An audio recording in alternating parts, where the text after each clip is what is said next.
are learning more tonight about just who may have been behind sponsoring at least several groups who took part in Saturday's Women's Marches around the country and here in Washington. Correspondent Peter Ducey tells us it's also unclear whether the anti-Trump movement will go on indefinitely. More than 3 million Americans spent this Saturday protesting President Trump, according to a pair of professors who did the math. But now there are questions about how this movement is going to maintain momentum, since women weren't just rallying around a single issue. Reproductive rights are human rights.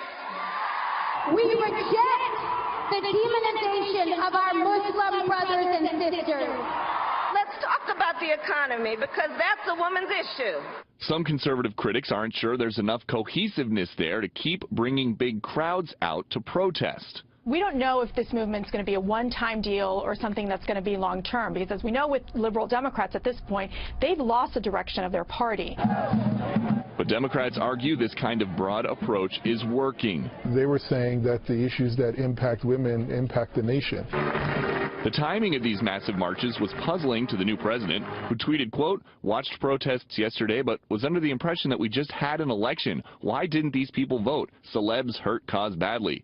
And later tweeted, "Peaceful protests are a hallmark of our democracy. Even if I don't always agree, I recognize the rights of people to express their views."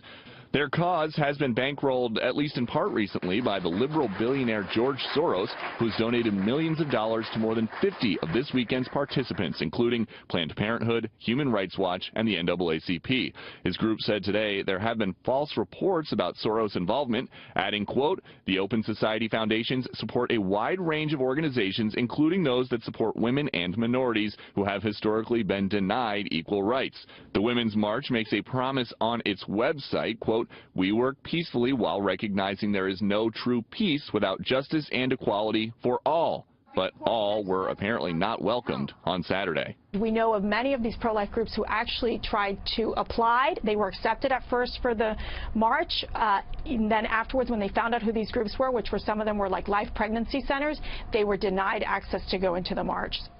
It's not clear today either how different the Women's March really was from other marches, because its website is just asking people to print out a blank postcard, write what they're most concerned about, and send it to their senator, which is something just about every protest group asks members to do. Brett? Peter, thank you.